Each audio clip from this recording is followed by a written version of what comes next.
अस्सलाम वालेकुम स्टूडेंट्स, आज हम अपने कंप्यूटर साइंस बुक का यूनिट 3 स्टार्ट करेंगे, कंडीशनल लॉजिक। ठीक है, इसमें हम देखेंगे कि आप कैसे अपने सी प्रोग्राम्स के अंदर रिलेशनल लॉजिकल ऑपरेटर्स लगा के, कंडीशन लगा के अपने प्रोग्राम की एग्जीक्यूशन को कंट्रोल कर सकते हो। ठीक है, तो उसमें कंट्रोल स्टेटमेंट्स सबसे पहले डेफिनेशन आएगी कि कंट्रोल स्टेटमेंट्स क्या होती हैं। वो स्टेटमेंट्स जो कि आपके प्रोग्राम एग्जीक्यूशन को कंट्रोल करती है सिंपल वर्ड्स में। फर्स्ट क्वेश्चन क्या है, what are control statements, write down the type of control statements.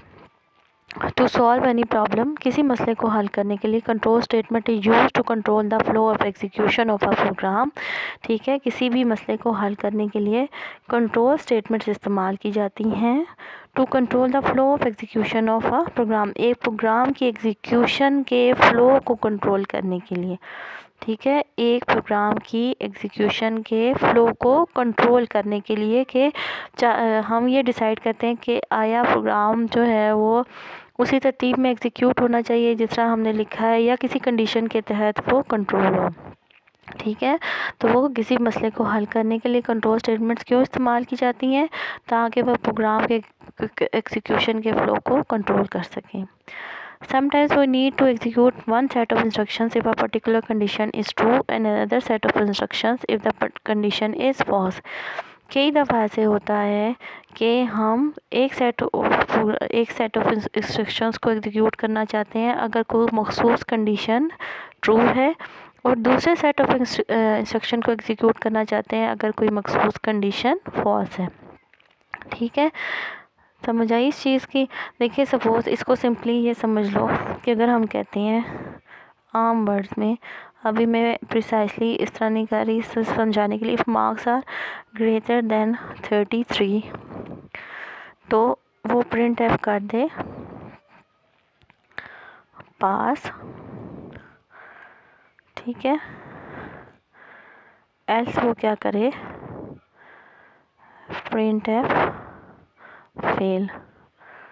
ठीक है, अब देखो हमने जो कहा है कि sometimes we need to execute one set of instructions, कई दफ़ा हम एक सेट ऑफ इंस्ट्रक्शंस को एग्जीक्यूट करना चाहते हैं if a particular condition is true, अगर एक मखसूस कंडीशन ट्रू होती है।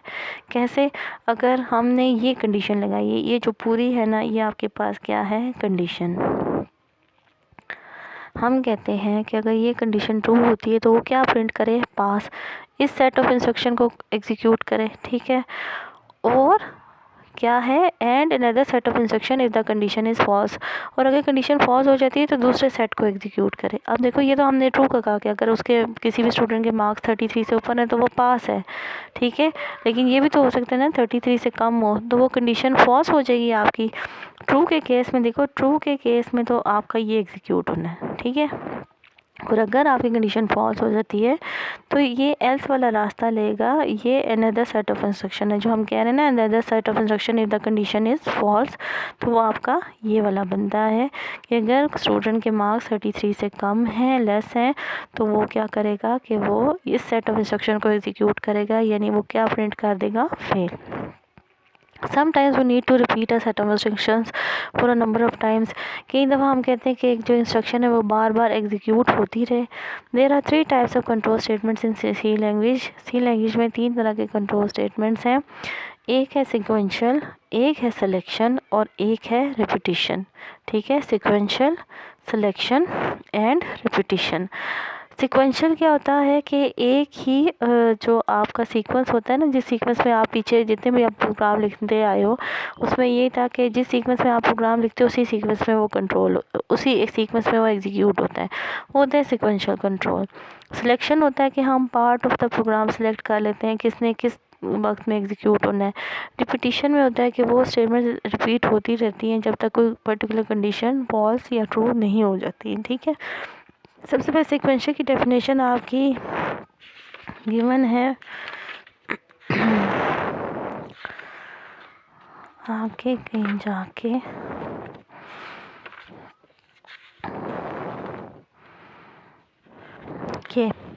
आपके पेज नंबर 84 पे, ठीक है। सिक्वेंशियल स्टेटमेंट्स क्या हैं? Sequential control is the default control structure in C language, यानी सी लैंग्वेज में डिफ़ॉल्ट कंट्रोल स्ट्रक्चर जो है वो क्या है? Sequential control. According to the sequential control are the statements are executed in the given sequence. इसमें क्या होता है कि आपकी जो स्टेटमेंट्स होती हैं, जिस सीक्वेंस से आप लिखोगे उसी सीक्वेंस से वो एग्जीक्यूट होंगी, ठीक है। सिक्वेंशियल स्टेटमेंट क्या है? ये डिफ़ॉल्ट कंट्रोल स्ट्रक्चर है सी लैंग्वेज में, जिसमें आप जो अपनी स्टेटमेंट्स होती हैं जिस सीक्वेंस में लिखते हो उसी सीक्वेंस में वो एग्जीक्यूट होती हैं। फिर है सिलेक्शन स्टेटमेंट्स, ठीक है। इसकी डेफिनेशन यहाँ से कर ले, चाहे हम पीछे से कर लेते हैं जो हम पढ़ रहे थे।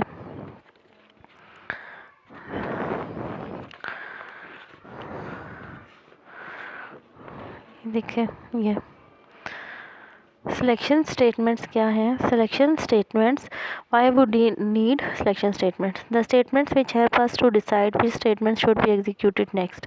वो स्टेटमेंट्स जिसमें हम डिसाइड करते हैं किन स्टेटमेंट्स को नेक्स्ट एग्जीक्यूट होना चाहिए on the basis of condition. किस बुनियाद पर डिसाइड करते हैं? किसी भी कंडीशन की बेस पे।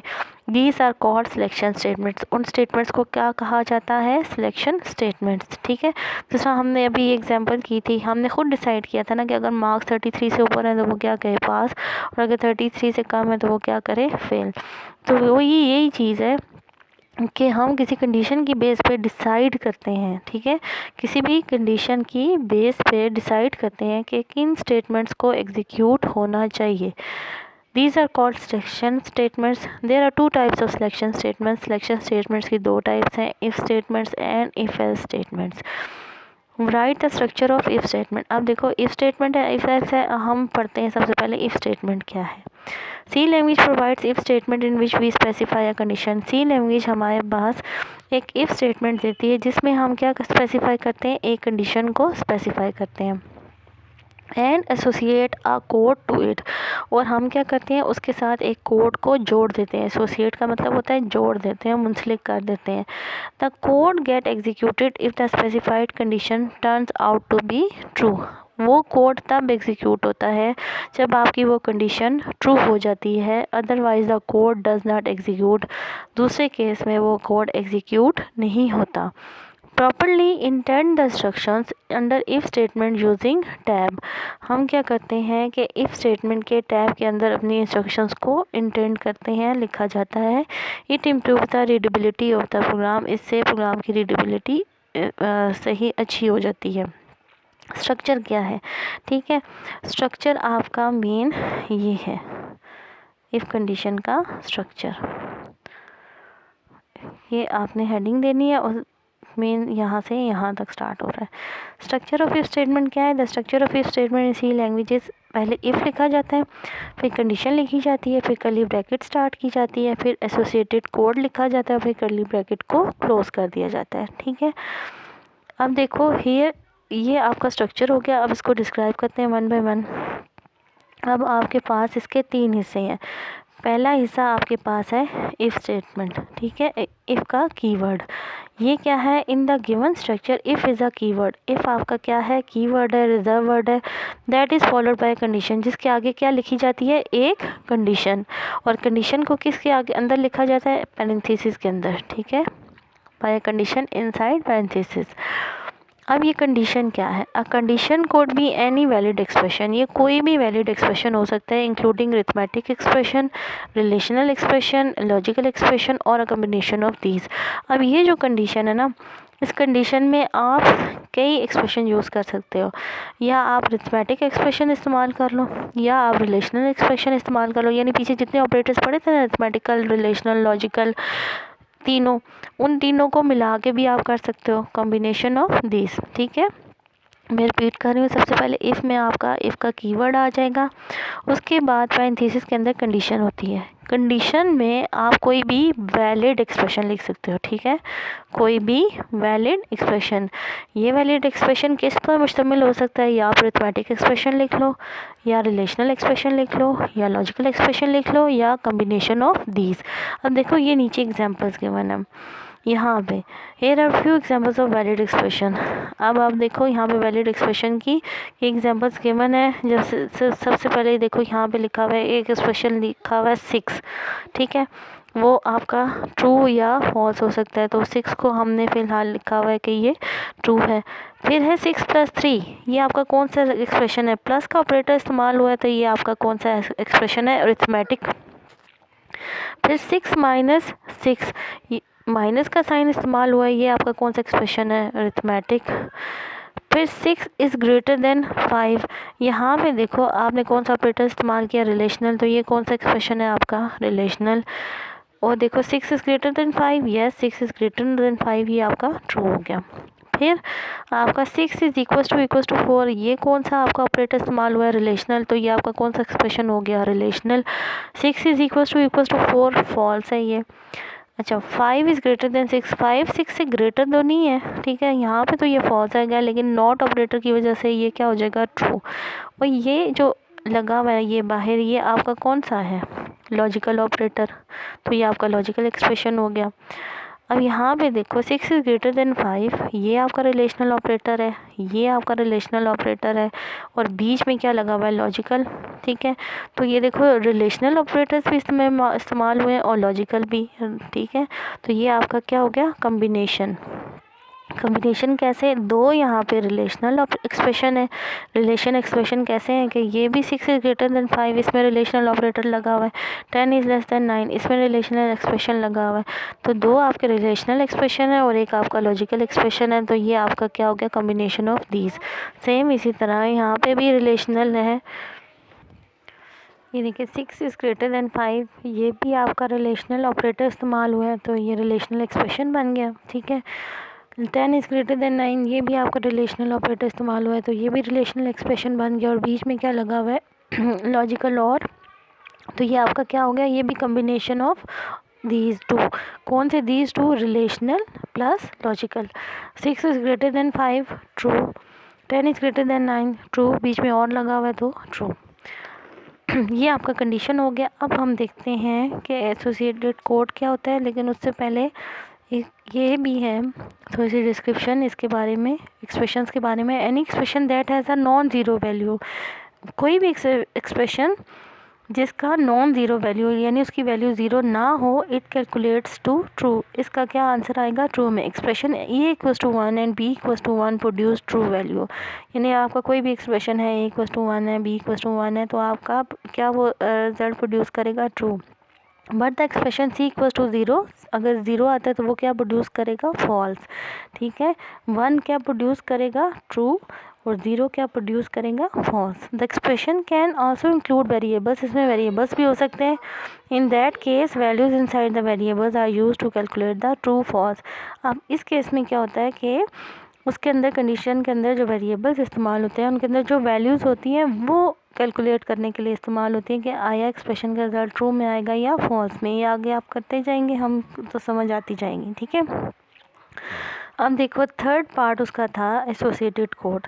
Associated code is any valid C language set of statement, ये कोई भी वैलिड सी लैंग्वेज की स्टेटमेंट्स हो सकती हैं। इट में कंटेन 1 और मोर स्टेटमेंट, उसमें एक स्टेटमेंट भी हो सकती हैं और एक से ज़्यादा स्टेटमेंट्स भी हो सकती हैं, ठीक है।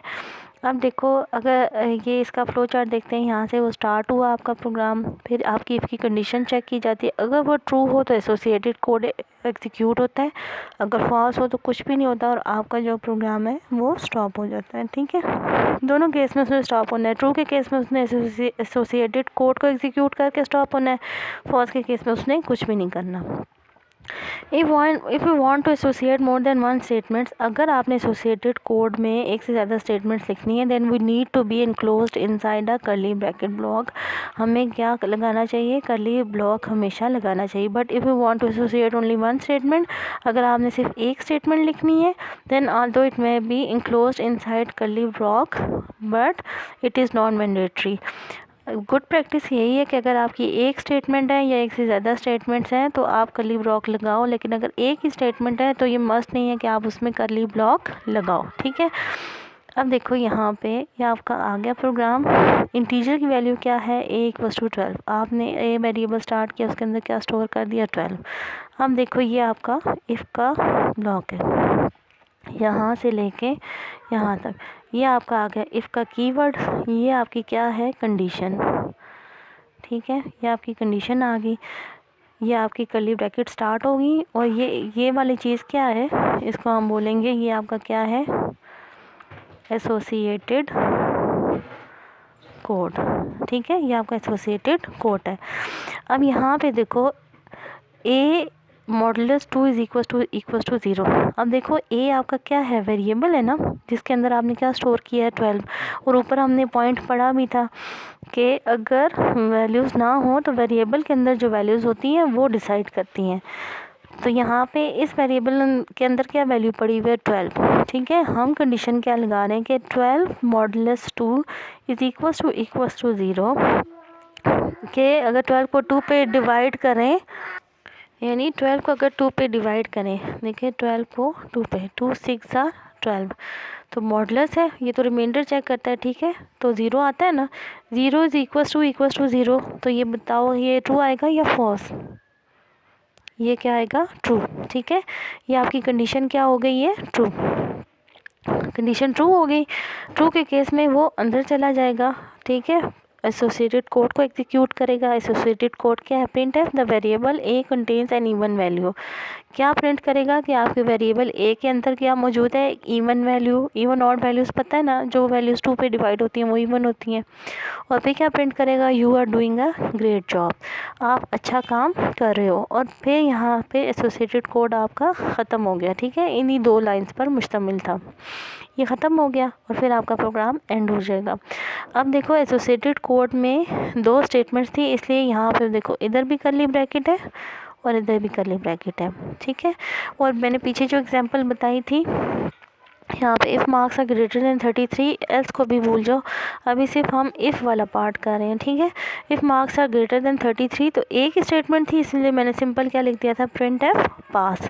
ठीक है, तो अगर एक स्टेटमेंट हो तो ये वाली एसोसिएटेड कोड वाली, ये वाली, अगर सिर्फ एक ही स्टेटमेंट हो तो आपको एसोसिएटेड कोड के आगे पीछे कर्ली ब्रैकेट लगाने की ज़रूरत नहीं पड़ती। और अगर एक से ज़्यादा स्टेटमेंट हो तो मस्ट है कि आगे और पीछे आपने कर्ली ब्रैकेट्स उसके लगानी है। लेकिन ये गुड प्रैक्टिस में शामिल है कि इफ़ कंडीशन के फ़ौरन बाद आप कर्ली ब्रैकेट्स लगा लो, क्लोजिंग भी, ओपनिंग भी और क्लोजिंग भी, ताकि आगे कन्फ्यूजन ना हो। ठीक है, नेक्स्ट देखो अब है, अब सारी उसने एग्जीक्यूशन बताई है कि 2 से डिवाइड करेंगे तो 0 आएगा और आपका एसोसिएटेड कोड एग्जीक्यूट हो जाएगा। नेक्स्ट देखो example, hash include stdio.h, hash include conio.h, void main clear screen, int a equals to 4, b equals to 5। यहाँ पे देखो आपने a के अंदर क्या स्टोर कर दिया, 4, और b के अंदर क्या स्टोर कर दिया, 5। If a is greater then 4, if 4 is greater than 5। ठीक है, यहाँ पे देखो 4 इज़ ग्रेटर देन 5, आपकी यहाँ पे ये तो आपका हो गया ना कीवर्ड, इफ़ है, ये आपका कीवर्ड है, और ये आपकी क्या गिवन है, कंडीशन। ठीक है, ये आपकी कंडीशन हो गई। फिर देखो एसोसिएटेड कोड के आगे और पीछे, जैसा हमने पीछे पढ़ा है कि एसोसिएटेड कोड के ओपनिंग और क्लोजिंग में कर्ली ब्रैकेट्स लगानी चाहिए। यहाँ पे आप देखो कर्ली ब्रैकेट्स जो हैं वो मिसिंग है, नहीं है दी हुई।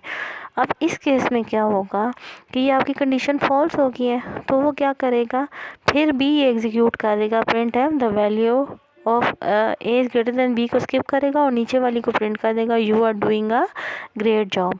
ठीक है, हालांकि इसको एग्जीक्यूट नहीं करना चाहिए था, क्यों, क्योंकि आपकी ये कंडीशन तो फॉल्स हो गई थी, उसको एसोसिएटेड कोड एग्जीक्यूट करना नहीं चाहिए था। लेकिन अगर आप पैरेंथेसिस नहीं लगाते और आपकी कंडीशन फॉल्स हो जाती है तो वो पहली लाइन को छोड़ के दूसरी लाइन को प्रिंट कर देगा या उसको एग्जीक्यूट कर देगा।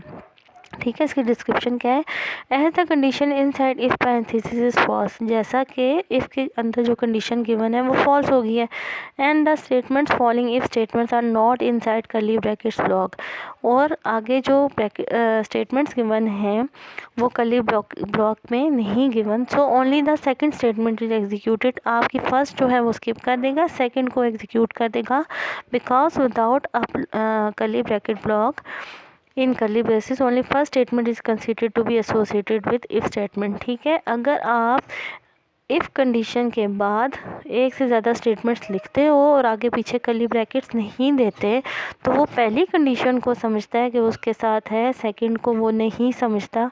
वो क्या करेगा, पहली को तो स्किप कर देगा लेकिन दूसरी को वो एग्जीक्यूट कर देगा। ठीक है, समझ आ गई कि इफ़ कंडीशन के बाद अगर आप कर्ली ब्रैकेट्स नहीं लगाते और एक से ज़्यादा स्टेटमेंट्स लिखते हो तो वो सिर्फ पहली को स्किप करेगा लेकिन दूसरी को वो एग्जीक्यूट कर देगा। Next said, write a program in C language that takes percentage of a student as input and display pass if the percentage is above 50। यानी अगर 50 से above परसेंटेज है तो वो क्या करे, उसको पास प्रिंट कर दे। अब देखो, hash include stdio.h, hash include conio.h, void main, clear screen, float percentage क्योंकि पॉइंट में होती है इसलिए उसकी डाटा टाइप क्या रखी है, फ्लोट। फिर print F enter the percentage. सबसे पहले आउटपुट पे मैसेज आएगा कि एंटर द परसेंटेज, यहाँ कर्सर ब्लिंक कर रहा होगा। यूज़र जो भी नंबर एंटर करेगा वो जाके परसेंटेज में स्टोर हो जाएगा। ठीक है, ये प्रिंट एफ स्कैन एफ किसके लिए है, परसेंटेज के लिए, इसमें स्टोर हो जाएगा। अब देखो, इफ़ कंडीशन लगी हुई है, if percentage is greater then 50, अगर आपकी परसेंटेज 50 से ग्रेटर है तो वो क्या प्रिंट कर देगा, पास। अब देखो यहाँ पे एग्जीक्यूशन में यूज़र ने एंटर किया था 47 इज़ ग्रेटर देन 50, फॉल्स है ना। ठीक है, तो वो कुछ भी नहीं करेगा।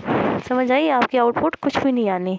लेकिन सेकंड देखो, उसने आउटपुट यहाँ नेक्स्ट दिखाई है कि यूज़र ने एंटर किया 67.3, तो यहाँ पे देखो 67.3 is greater then 50, yes true है, तो वो क्या प्रिंट कर देगा, पास। नेक्स्ट देखो, आपके पास है प्रोग्राम है कि एक मार्केटिंग फर्म है जो कि सैलरी कैलकुलेट करती है एम्प्लॉयज़ की, और उनका क्राइटेरिया क्या है कि gross salary is equal to basic salary plus number of item sold multiply 8 plus bonus. ठीक है, ये मेन फार्मूला है उनका सैलरी देने का, कि जो बेसिक सैलरी होती है ना उस पर वो कमीशन देते हैं। कितना कमीशन देते हैं, जितने नंबर ऑफ़ आइटम्स या जितनी चीज़ें उसने बेची होती है हर चीज़ को मल्टीप्लाई कर देते हैं 8 के साथ। यानी अगर उसने 10 बेची हैं तो उसको मल्टीप्लाई 8 कमीशन मिलेगा, अगर उसने 20 बेची हैं तो 20 मल्टीप्लाई 8 मिलेगा, अगर उसने 50 चीज़ें बेची हैं तो 50 मल्टीप्लाई 8 मिलेगा। साथ में क्या ऐड होता है, उसका बोनस। ठीक है, अब देखो आगे क्या है, if the number of sold items are more than 100, अगर उसने जो चीज़ें बेची हैं वो 100 से ऊपर हैं और number of items broken are 0, और जो चीज़ें उसने बेची हैं उसमें कोई चीज़ें टूटी नहीं हैं, तो वो क्या होगा, उसको बोनस मिलेगा 10,000 का। अदरवाइज़ उसका बोनस क्या हो जाएगा, 0। ठीक है, दोबारा मैं रिपीट कर रही हूँ कि आपका जो बोनस है वो किस बेस पे होगा कैलकुलेट। बोनस निकलेगा कि अगर उसने 100 से ऊपर चीज़ें बेची हैं और जो उससे चीज़ें जो उसने बेची हैं और जो उसके पास आइटम्स थे अगर वो नहीं टूटे तो कितना बोनस मिलेगा, 10,000 का, वरना 0 बोनस होगा। अब देखो, इसमें यहाँ पे आपके पास 3 इनपुट्स बनेंगी, एक बेसिक सैलरी की, एक नंबर ऑफ़ आइटम सोल्ड, और एक आपके पास बनेगा नंबर ऑफ़ आइटम्स ब्रोकन। ठीक है, ये कि उससे कितने चीज़ें टूटी, ये तीसरी इनपुट होगी। एक बेसिक सैलरी, एक नंबर ऑफ़ आइटम सोल्ड और एक नंबर ऑफ़ आइटम्स ब्रोकन।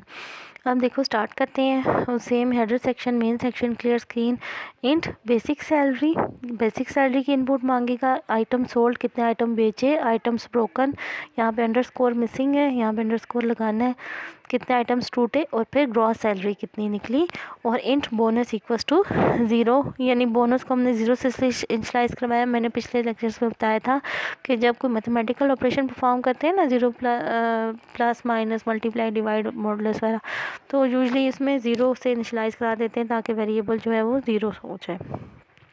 ठीक है, उसमें गार्बेज ना हो, यानी बोनस में इस टाइम 0 पड़ा हुआ है। अब देखो print F enter the basic salary, ये आपकी पहली इनपुट आ गई। पहला प्रिंट एफ स्कैन एफ किसके लिए हो गया, बेसिक सैलरी के लिए। Print F enter the basic salary, यहाँ पे यूज़र को मैसेज आएगा कि वो बेसिक सैलरी एंटर करे। यूज़र जो भी एंटर करेगा वो जाके किस में स्टोर हो जाएगा, बेसिक सैलरी। ठीक है, नेक्स्ट आपके पास आ गया नंबर ऑफ़ आइटम सोल्ड। ठीक, इसकी इनपुट लेनी है। एक प्रिंट एफ स्कैन एफ इसके लिए होगा, number of item sold, user जो भी एंटर करेगा वो जाके किस में स्टोर हो जाएगा, आइटम सोल्ड में। ठीक है, थर्ड इनपुट क्या है, enter the number of items broken. यानी उसे कितने आइटम्स टूटे, यूज़र जो भी एंटर करेगा वो जाके किस में स्टोर हो जाएगा, आइटम्स ब्रोकन में। अब देखो मेन कंडीशन आपकी ये आ गई यहाँ पे, ठीक है। If item sold are greater than 100, यहाँ पे था ना कि मोर देन 100 है, ठीक है। And the number of items are 0, यानी एंड लगा हुआ है, एंड से क्या बनता है, यहाँ पे आपने लॉजिकल और लगाना है, ठीक है। If items sold are greater than 100, यानी अगर वो 100 से ऊपर है, and items broken are equal to 0, और जो चीज़ें टूटी हैं वो 0 हैं, तो बोनस कितना बनेगा, 10,000। बोनस इक्वल टू 10,000, ठीक है। ये आपकी इफ़ कंडीशन होगी, बोनस यहाँ पे कैलकुलेट हो जाएगा। अगर ये कंडीशन फॉल्स हो जाएगी, वो इसको स्किप करके नेक्स्ट लाइन पे आ जाएगा, ठीक है। क्योंकि एक ही कंडीशन है ना बोनस की, अगर कंडीशन ट्रू होगी तो ये लाइन एग्जीक्यूट होगी, अगर कंडीशन फॉल्स होगी तो वो इस लाइन में आ जाएगा। ट्रू होगी तो तब भी इसने इसको एग्जीक्यूट करने के बाद इधर आ जाना है, और अगर फॉल्स होगी तो इसको एग्जीक्यूट नहीं करेगा और इधर आ जाएगा, ठीक है। मैं रिपीट कर रही हूँ, अगर ये कंडीशन सारी पूरी ट्रू हो जाती है तो बोनस इक्वल टू 10,000 होके वो इधर नेक्स्ट स्टेटमेंट पे आएगा, और अगर कंडीशन फॉल्स हो जाती है तो बोनस को कैलकुलेट नहीं करेगा, नीचे आ जाएगा। अब नीचे वही फार्मूला है, देखो gross salary, gross underscore salary equals to basic salary plus number of items sold multiply 8 plus bonus. Same वही फार्मूला इधर लिख दिया। और print f gross salary of the employee is percentage ही ग्रॉस सैलरी, यहाँ जो भी gross salary calculate होगी वो यहाँ पर प्रिंट हो जाएगी, ठीक है।